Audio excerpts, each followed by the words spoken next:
وہاں پہ جو ہے جدوجہد جو اس وقت ہو رہی ہے، کس طرح وہاں جو ہے بربریت کا بازار اور تیز ہوتا ہے وہاں پہ مقبوضہ جموں اور کشمیر میں.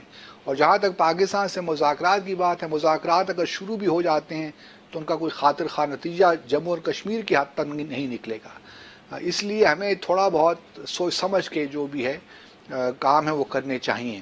اور دوسری طرف بی جے پی نے آج اپنا منشور بھی اس کو پبلک کیا ہے، اور اس میں بالکل واضح طور پہ یہ کہا ہے کہ ہم جو ٹیررزم جو ممالک ہیں جو اس کو پروموٹ کر رہے ہیں، ان کا اشارہ ان باتوں سے ہمیشہ پاکستانی کی طرف ہوتا ہے کہ ان کو ہم آئسولیٹ کریں گے.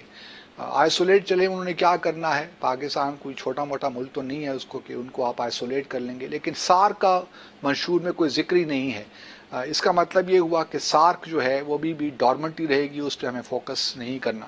اور دوسری طرف ساتھ جموں مقبوضہ کشمیر کے بارے میں یہ کہا ہے کہ آرٹیکل 370 اور 35A کو بھارت کے دستور سے، آئین سے نکالنا ہے. تو یہ بڑی میں سمجھتا ہوں کہ ایسی باتیں ہیں جس کو ہمیں بڑا سیریسلی سوچ سمجھ کے بھارت کے ساتھ تعلقات کو آگے بڑھانا ہے. یہ کوئی آج کی بات نہیں ہے یا ایک کل کی بات نہیں ہوگا، یہ پورا پروسیس ہے اور یہ مذاقاً بھی نہیں لیا جا سکتا. بھارت کے ساتھ ہمارے تعلقات بڑے سنجیدہ نوعیت کے ہیں، تو ہم ان کو ویسے ہی جو ہے کیجولی ہینڈل یا ڈیل نہیں کر سکتے. تو میری گزارش یہی ہوگی کہ آپ جو بھی فیصلہ کریں، جو بھی اقدامات اٹھائیں، خدارا ان کو سوچ سمجھ کے ہر پہلو کو سامنے رکھ کے آپ آگے بڑھیے، کیونکہ یہ کوئی ایسا معاملہ نہیں ہے کہ آپ کو پبلسٹی چاہیے یا آپ لائم لائٹ میں ہر وقت رہنا چاہتے ہیں.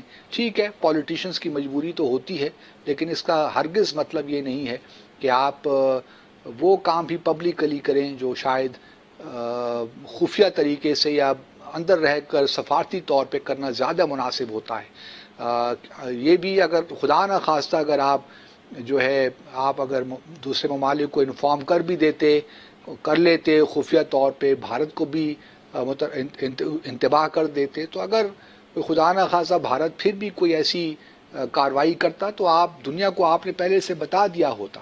لیکن پبلک میں ایک قسم کا ہیجان پیدا کرنا، ایک اس قسم کی جو ہے انوائرمنٹ کریٹ کرنا کسی طور بھی میں سمجھتا ہوں کہ مناسب نہیں ہے. ناظرین مختصر سا وقفہ لیتے ہیں اور اس کے بعد آتے ہیں، اور ہمارے ساتھ پشاور سے ایک مہمان بھی ہوں گے جن سے ہم BRT کا جو پروجیکٹ ہے اس پہ ڈسکشن کرتے ہیں. ہمارے ساتھ رہیے اور پھر پروگرام کے آخری حصے میں آپ کی کالز بھی لیں گے.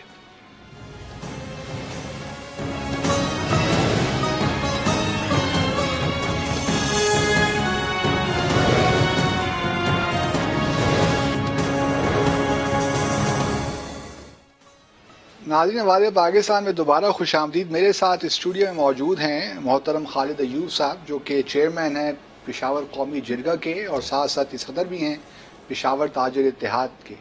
ان سے آج ہم BRT سے متعلق بات کریں گے، لیکن اس سے پہلے کہ میں ان سے گفتگو کا سلسلہ شروع کروں، آئیے ذرا ایک ویڈیو کلپ دیکھتے ہیں. کیا ہماری یہ ضرورت ہے یہ میٹرو، یہ اس خاص طور پہ ادھر 1 ارب لگا دیتے یہ ٹریفک ایز ہو جانا تھا. اتنا 50 ارب لگانا جب سکول نہیں چل رہا ہے، برا حال ہے تعلیم کا، ہسپتالوں کا برا حال ہے. انصاف کا نظام دیکھیں تو غریب آدمی ٹھوکریں کھاتا پھر رہا ہے. کیا انسانوں پہ نہیں پیسہ خرچ کرنا چاہیے تھا؟ یہی پیسہ، میں آپ کو یقین کریں، یہی پیسہ اپنے ایگریکلچر پہ لگا دیتے، یہ کسانوں کے لیے یہ پیسہ سہولتیں بہتر کر دیتے. وہ 8 مہینے کے بعد اس کا اتنا فائدہ ہو سکتا تھا اسی انویسٹمنٹ کا کہ اگر آپ اپنے کسانوں پہ سب سے زیادہ اور جلدی اگر آپ نے اس ملک میں روزگار دینا ہے، خوشحالی لے کے آنی ہے، اپنے کسانوں کے اوپر پیسہ لگائیں. جی اپنا ایوب صاحب، پہلے تو بہت شکریہ آپ تشریف لائے. کیا KP میں تمام لوگوں کو تعلیم مل گئی ہے، صحت مل گئی ہے، زراعت ہماری ٹھیک ہو گئی ہے، غربت ختم ہو گئی ہے؟ کیا وہاں پہ BRT کا پروجیکٹ ہم نے پچھلے سال شروع کیا، جو اس سے پچھلے سال سوری ابھی یہ بڑے معذرت کے ساتھ، چونکہ میں الگ طبیعت کا آدمی ہوں، میں پالیٹکس کرتا ہوں لیکن میں پارٹی پالیٹکس نہیں کرتا ہوں. ٹھیک ہے. میں ٹریڈ یونینز کے ریپریزنٹیٹیو اور ریفارمسٹ کے حوالے سے میں اپنی خدمات پیش کرتا ہوں، لیکن میں پارٹی اور سیکٹر وائز اورینٹڈ جو سوچ ہے اس کے بالکل قطعی مخالف ہوں. ٹھیک. ابھی جو جس شخص کا جو ہمارا پرائم منسٹر ہے بدقسمتی سے، چند چیزیں ہیں جب آپ کسی پہ الزام لگاتے ہیں تو اس سے پہلے یہ دیکھنا پڑتا ہے کہ آپ کتنے سچے اور کتنے جھوٹے ہیں. ایک 180 ڈگری پہ یو ٹرن اس کا سائیکو پرابلم ہے. یعنی جو اس کو رہنے دیجیے، آپ بی آر ٹی پہ آئیے. بی آر ٹی کا مسئلہ یہ ہے کہ اس وقت کے پی میں اور مسائل تو موجود ہیں بہت زیادہ. تو آپ کیا سمجھتے ہیں کہ بی آر ٹی کا پروجیکٹ کیوں پرویز خٹک صاحب نے شروع کیا؟ بنیادی طور پر وہ ایک ٹھیکیدار آدمی تھا. اچھا. اور اس نے چونکہ پولیٹیکل پوائنٹ سکورنگ کے لیے اسے یہ مکمل طور پر معلومات حاصل تھی کہ یہ 6 مہینے تو کیا 2 سال میں بھی یہ مکمل نہیں ہو سکتا. اے ڈی بی کے ساتھ انہوں نے جو پروجیکٹ سائن کیا تھا اس میں انہوں نے 2021 تک کا ڈیٹ دیا ہے. یہ اوریجنل جو پی سی کاسٹ کیا تھی، پی سی 1 کیا تھا اس کا؟ دیکھ جی 28 ارب روپے کا یہ پروجیکٹ تھا، پھر 49 پہ پہنچ گیا اور ابھی یہ 66 بلین پہ پہنچ گیا. ٹھیک ہے. لیکن اس کے ساتھ آپ غربت اور اس کی بات، یعنی یہ ایک ایسا پروجیکٹ ہے کہ میں بڑی شرمندگی سے ساتھ یہ کہنا چاہتا ہوں کہ پشاور بینگ اے ریپریزنٹیٹیو اور پشاور قومی جرگہ میں اس کو اون نہیں کر سکتا، کیونکہ جو پروجیکٹ اگر وہ 28 بلین کا ہے اور وہ 200 بلین سے زیادہ پشاور کے تاجروں کو، صرف پشاور کے تاجروں کا نقصان کرے. نقصان کس طرح ہوا پشاور کے تاجروں؟ بنیادی طور پر اس طرح ہے کہ پشاور میں 70,000 کاروباری حضرات ہیں. ٹھیک. یہ ڈیٹا گورنمنٹ کے پاس نہیں ہے، بلکہ میں ان کو چیلنج بھی کرتا ہوں لیکن کوئی مجھے جواب نہیں دینا. 70,000 بزنسز ہیں اور ایک بزنس پر مہینے کے ساتھ سیل کے حساب سے 1.5 لاکھ روپے نقصان پر مہینہ کرتا ہے، جو کہ 5,000 ڈیلی سیل آتا ہے. 5,000 تو ریڈی بان کا سیل ہو گیا. یہ 1,50,000 کو جب آپ 70,000 کے ساتھ ملٹیپلائی کریں گے تو آپ کے ساتھ 10.5 بلین روپے مہینے کے آ جائیں گے. اگر آپ اس کو 12 مہینے سے ابھی تک تقریباً یہ 20-22 مہینے 24 مہینے ہو گئے ہیں، جو یہ کہتے ہیں کہ 18 مہینے جھوٹ بول رہے ہیں. اس سے 6 مہینے اکتوبر 2017 میں شروع ہوا. جی لیکن اس سے پہلے 6 مہینے انہوں نے انفراسٹرکچر کی ڈسمینٹلنگ اور یہ جو سیوریج جو ابھی تک یہ بنا نہیں سکے، 8 ٹائم یونیورسٹی روڈ پر اور پورے پشاور میں یہ سیوریج بنتے گئے اور عوام کا پیسہ ضائع ہوتا جا رہا ہے. لیکن ابھی تک یہ اس بات پر نہیں پہنچے کہ اس کو کس طرح پراپر کیا جائے. ابھی جو پریس خٹک صاحب نے پہلے کہا تھا کہ 6 مہینے میں کمپلیٹ ہوگا، پھر جو اس وقت کے وزیر اعلیٰ انہوں نے کہا تھا کہ 23 مارچ تک کمپلیٹ ہو جائے گا، وہ بھی نہیں ہوا. اب آپ کیا سمجھتے ہیں کب تک یہ کمپلیٹ ہو جائے گا؟ یار جی یہ تو ان جھوٹوں کا کام ہے کہ وہ کس طرح اس کو جامع پہناتے ہیں. لیکن میرے حساب سے ان کے ایگریمنٹ کے اور پی سی 1 میں جو لکھا ہے اس میں انہوں نے یہ 2021 تک یہ کمپلیٹ کریں گے. اچھا. اب ہماری ڈیمانڈ یہ ہے پشاور کے جو لوگوں کا کہ بی آر ٹی جس چیز کو ہم اون ہی نہیں کرتے، وہ جو مین کاریڈور ہے وہ آپ 2021 نہیں کہ 3021 میں مکمل کرے، ہمارے اس کے ساتھ کوئی تعلق نہیں ہے. ہمارا کام یہ ہے کہ جس ٹریفک کی وجہ سے، بلاکیٹ کی وجہ سے ہمارا بزنس تباہ ہو جائے، ہمیں اپنا پورا پشاور واپس کر دے. وہ پشاور کیسے ملے گا آپ کو؟ کیونکہ میں بھی پچھلے ہفتے پشاور گیا تھا اور میں چونکہ ڈیفنس کالونی میں اگر ہم رہتے ہیں تو کینٹ پبلک اسکول جو پشاور کا جی بالکل، اس کا روڈ کا تو بالکل بیڑا غرق کر کے رکھ دیا انہوں نے. بالکل کینٹ پبلک میں بھی پڑھا ہوں. اچھا. ابھی اس کو ایف جی پبلک کہتے ہیں. تو وہ کینٹ پبلک اسکول میں ہم پڑھے، کیا کھلی روڈ ہوا کرتی تھی، درخت ہوا کرتے تھے. اب تو وہ کنکریٹ کا لگتا ہے کہ جنگل سا بن گیا ہے. تو اب دوبارہ اس صورتحال پہ تو دوبارہ نہیں جایا جا سکتا. دیکھیں جی انہوں نے اس پروجیکٹ نے اس کا جو سب سے بڑا المیہ تھا، ایک تو یہ ہے کہ جس طرح آئی کے صاحب کہتے ہیں کہ اس سے پہلے جو ان کی سٹیٹمنٹ تھی اس میں یہ کہ یونیورسٹیز کی بات کرتی ہے، اس عمران کے ساتھ میں اتفاق کرتا ہوں. ہم بھی اتفاق دیکھو 100 بلین ہے، 100 بلین میں سے 20 بلین آپ سائٹ پہ کر لیں. 80 بلین میں آپ کو 20 اضلاع میں 2 ارب کا ایک یونیورسٹی اور 2 ارب پہ آپ کو ایک ہاسپٹل دینا چاہتا ہوں. تو اس کو اگر آپ بتائیں تو یہ 80 بلین بن جائیں گے. 20 کو آپ سیٹ اسائڈ کر لیں. مجھے یہ بتائے کہ 20 اضلاع میں ایسی کون سی اسٹیٹ ہے ورلڈ میں، تھرو آؤٹ دا ورلڈ، جن کے پاس یہ ریکارڈ ہو کہ اس نے 2 سال میں ایک ضلع میں 2 یونیورسٹی، ایک یونیورسٹی اور ایک ہاسپٹل دیا. ایسے یہ بتائیے کہ بی آر ٹی کی پشاور میں واقعی کوئی ضرورت تھی؟ سر جی لوگ استعمال کریں گے. میں آپ کو سچی بات بتاؤں، پشاور میں ٹریفک کا مسئلہ تھا. ٹھیک. اگر آپ مجھ سے ٹیکنیکلی پوچھے تو میں ٹیکنیکلی بھی آپ کو جواب دے رہا ہوں. ایک گول رنگ روڈ اس طرح کرتے ہیں کہ جب آپ ایک سرکل لگا دیتے ہیں تو اس کو رنگ روڈ کہتے ہیں. رنگ روڈ تو بنا ہوا ہے پشاور؟ نہیں جی نہیں. رنگ روڈ کا ایک بلاک جو ہے، ایک چک جو 1/4 ہے وہ نہیں بنا ہے. اوکے. اور اس 1/4 کو انہوں نے پولیٹیسائز کیا ہے. ٹھیک. اس کو کوئی اس کی کنیکٹیویٹی میں 1 مہینے سے زیادہ کا ٹائم نہیں لگتا. اگر کوئی آنے پہ جو سی ایم دعویٰ کر سکتے ہیں کہ میں 6 مہینوں میں، اور جھوٹ کا دعویٰ کر سکتا ہے، اس کا انجام یہ ہونا چاہیے کہ اس کو اور اس کی چیف سیکرٹری کو چوک کے اندر پانسی دلائی جائے. لیکن چیف سیکرٹری تو اب یہاں بیٹھے ہوئے ہیں. آج وہ تو ابھی اس کے خاص اور آئی کے صاحب اس سے اتنا امپریس ہے, مجھے وہ بات بتائے, میں اس کے ساتھ کام بھی کر چکا ہوں. لیکن یہ بات تو ایک حقیقت ہے کہ ہم سب اتفاق کرتے تھے عمران خان سے جب وہ یہ کہتے تھے کہ ہمیں یہ میٹروز کی, جنگلہ بس وغیرہ کی ضرورت نہیں ہے, ہمیں صحت پہ, تعلیم پہ انویسٹ کرنا ہے. آپ یہ نہیں سمجھتے کہ پارٹی کے اندر کچھ ایسے لوگ تھے جو عمران خان کو شاید انڈرمائن کرنا چاہتے تھے, اس لیے پروجیکٹ شروع کیا؟ دیکھیں جی, اگر ہم یہ کہیں کہ عمران خان اچھا آدمی ہے تو میں یہ بچانے کے لیے تیار ہوں کہ اس کے ساتھ 90% جو لوگ ہیں وہ اے بی سی اور پلس نالائق لوگ, یہ مل کے ان کا یہ سسٹم ہے. یہ میرا سٹیٹمنٹ نمبر 1 ہے. لیکن اگر اس کی ذات پہ آ جائے تو 1024 سٹیٹمنٹس ان کے نکلے ہیں, اور 1024 سٹیٹمنٹ میں سے 1026 سٹیٹمنٹ جو ہے نا وہ 180 پہ نکلے ہیں, یعنی اٹس مور دین 100%. تو مطلب ہے کہ مکمل طور پر آپ جھوٹے لگ گئے. تو رنگ روڈ کا چوتھا حصہ اگر مکمل ہو جائے پشاور میں آپ کو دعوے سے کہتا ہوں کہ پشاور کا 70% کا جو ٹریفک ہے اس کا نظام سیٹل ہو جائے گا. تو یہ جو بی آر ٹی ہے ابھی آپ کی ایسٹیمیشن کے مطابق کتنے لوگ اس کو استعمال کریں گے ایوریج آن اے ڈے؟ دیکھو جی, ایک تو یہ ہے کہ ٹھیک ہے, ان کا ایک انٹینشن یہ ہوگا کہ پشاور کی بہتری کے لیے, لیکن 2-3 کمپوننٹ سے جس کو آپ نے رکھنا ہوتا ہے کہ کیا پشاور کے جو اوریجنل سٹیک ہولڈرز ہیں ان سے آپ نے مشورہ لیا ہے؟ نو اینڈ نیور. ٹھیک ہے, یہ آپ سے تو نہیں پوچھا کم. بالکل جی. اچھا, اس میں یہ ہے کہ آدمی اپنے ساتھ مختلف سیکٹر کے, ابھی میں ایک ٹیلی فون کال پہ ودن 1 آور آپ کو 10 سٹیک ہولڈرز یا 10 اس طرح کے لوگ آپ کو بتاتا ہوں کہ آپ کو ایک انٹلیکچوئل کونسل پرووائڈ کر دوں گا. ان سے آپ پورے پاکستان کے بارے میں ایک چیز کا پوچھ لیں, اگر وہ بات 100 سال بعد بھی غلط ثابت ہو جائے تو میں پھانسی پہ لٹکنے کے لیے تیار ہوں. لیکن اگر آپ ڈرائنگ روم میں بیٹھ کے اور کسی کی کہانی سنیں اور اس بھی آپ چیز کو فلوٹ کریں تو انجام تو آپ کا بیانک ہوگا. دیکھیں, مجھے دکھ بھی ہوتا ہے, دکھ اس لیے ہوتا ہے کہ یہ جو پیسہ ہے یہ تو ہم پے کریں گے. اب میں بس کے خاطر جو ہے نا 100 بلین, سر جی بڑی افسوس کی بات ہے. میں اس میں تو سنا ہے کوئی ڈیزائن کے بھی ایشوز ہیں, روڈ تنگ ہیں, بسیں بڑی ہیں, دروازے جس سائڈ پہ کھل رہے ہیں وہاں پہ اسٹیشن دوسری سائڈ پہ ہیں, بہت سی ٹیکنیکل ایشوز. وہ جو مسئلہ تھا وہ تو پھر بعد میں حل ہوا کہ اس بس کے جو ہے نا 2 ڈبل سائڈ پہ روڈز ہیں, تو وہ تو مسئلہ حل ہو گیا.